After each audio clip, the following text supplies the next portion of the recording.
Hello guys, welcome back to our channel. I hope na nakapag-subscribe na po kayo sa ating YouTube channel at meron din po tayong Facebook page, Civil Service Exam Review by Janice De Hersey. So,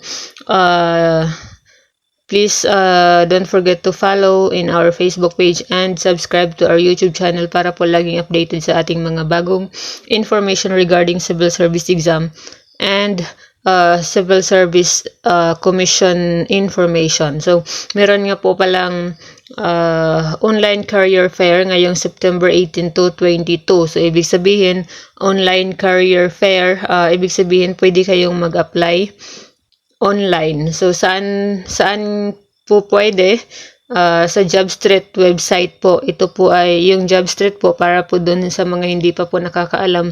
Ito po ay isang website na kung saan makakahanap kayo ng mga hiring jobs. So, bali ngayong September 18 to 22, yung CSC at saka yung JobStreet ay in partnership together para sa isang online career fair. So, ibig sabihin yung mga yung mga government agencies ay magpo-post sa JobStreet website para po makapag-apply online yung mga nais mag-apply sa gobyerno. So, this video will focus on how to sign up in JobStreet para po dun sa mga wala pa pong account para makasali po sa Civil Service online career fair. So, para po makapag-apply kayo dahil hindi po pwedeng mag-apply sa JobStreet online nang walang account. So, dapat mag-sign up po muna. So again, this will be on September 18 to 22. So, ayan, malapit na po. 2023 Government Online Career Fair. So, basahin po muna natin, how can job seekers apply? So, paano nga ba mag-apply? The job applicant must have an account with JobStreet. So, ayan, tandaan po, dapat merong account kay JobStreet. Kaya tuturo ko po sa inyo kung paano po mag-sign up sa jobstreet.com. So, if the applicant has no account, the applicant must create an account by visiting jobstreet.com.ph. So, ituturo ko po sa inyo yan. Free sign up po. Pagkatapos ay, kapag naka-sign up na po kayo, so mayroon na po kayong account, dito na po tayo sa number 3, mag-download po kayo ng personal data sheet. Makikita po to sa Civil Service Commission website. So, i-download nyo po yun at saka fill upan nyo po.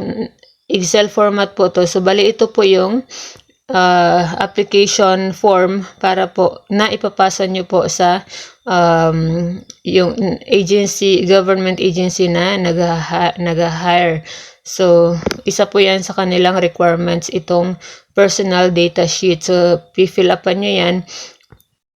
At saka, isi-save nyo po yung copy para masubmit nyo po sa JobStreet. Tapos, ayan, number 4, view participating agencies. So, yan na po. And then, number 5, submit application through apply button. So, pagdating ng September, ano nga ulit yun? Sorry, nakalimutan ko. September 18. So, pagdating ng September 18 hanggang September 22, pwede na po kayong maghanap ng mga government hiring sa jobstreet.com. Maglalagin lamang po kayo pagkatapos nyo po mag-sign up. So, ayan. So, bilisan na po natin. Punta na po tayo sa kung paano mag-sign up kay JobStreet. So, ayan nga po. Open nyo lamang po ang inyong Google Chrome or yung Google or yung Chrome, kahit na anong browser or Mozilla Firefox kung naka-laptop kayo, so kahit na anong browser, tapos i-type nyo lamang po jobstreet.com. Tapos ito po yung lalabas, JobStreet Philippines. So, click nyo lamang po itong sign up. At yan na po yung lalabas. So, pwede kayong mag-login using your Facebook. Pwede ding gumawa kayo ng email at password. So, dapat yung email po na ilalagay ninyo ay active dahil nagsisend po sila ng activation link na dapat i-activate ninyo ang inyong account para makumpleto yung pag-sign up. So, ayan. So, after nyo pong ilagay yung email address ninyo at saka password, huwag nyo pong kakalimutan yung password. So, check nyo po itong maliit na checkbox dito, yung remember me. Pero po pwede rin na huwag nyo i-check yan. Basta huwag nyo lang kalimutan po ang inyong password. At, ayan.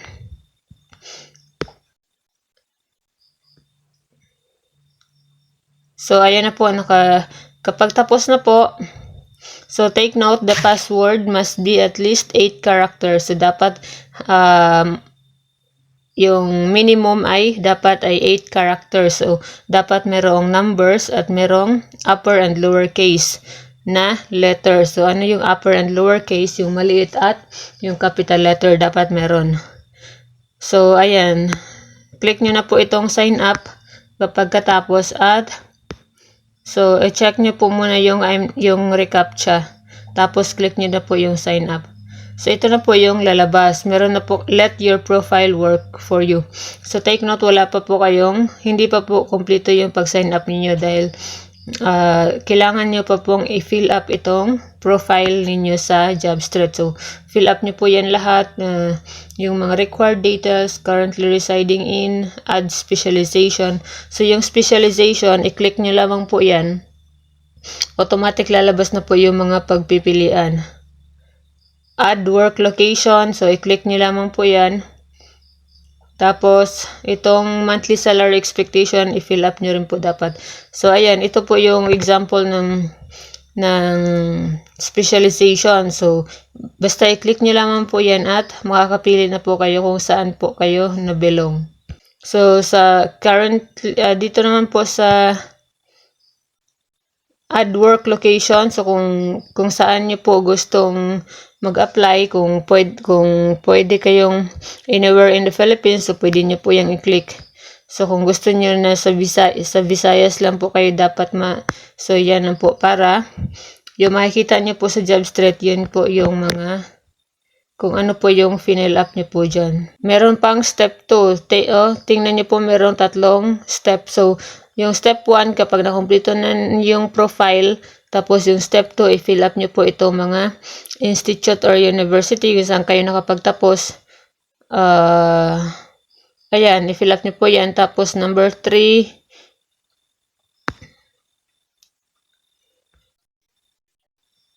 so number 3 itong work experience na po to. So pwedeng i-fill up yung volunteering experience at saka yung part-time job kung fresh graduate pa po. So, pwede pong skip itong number 3. So, ayan na po. Complete. I-click nyo na po itong complete kapag na-fill up nyo na po lahat. Again, dapat sa inyong email address. So, dapat yung email address ay active para po. Ayan, tingnan nyo po. Meron silang nagsasend sila ng email. So, dear your membership with JobStreet requires you to validate your email address. Please click on the link below to validate so i-open nyo po yung email ad ninyo, tapos i-click nyo po yung message ng JobStreet, tapos i-click nyo lamang po itong link, itong naka-blue. So, i-click nyo po yan, automatic na po magiging verified na po kayo. So, dapat yung last step ay ganito po yung mababasa ninyo. So, thank you for validating your email address. You should be receiving job alerts. So, ganyan. Ibig sabihin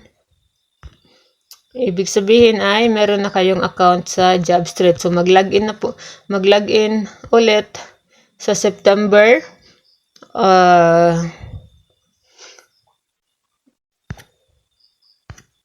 Ano nga ulit yun? Ba't palagi kong nakakalimutan? Yung 21 yung naalala ko. So, September 18, 22 pala. September 18 to 22, mag-login sa jobstreet.com. Dapat yung password niyo ay isulat niyo po para hindi niyo po makalimutan. So, mag-login, tapos, ayan.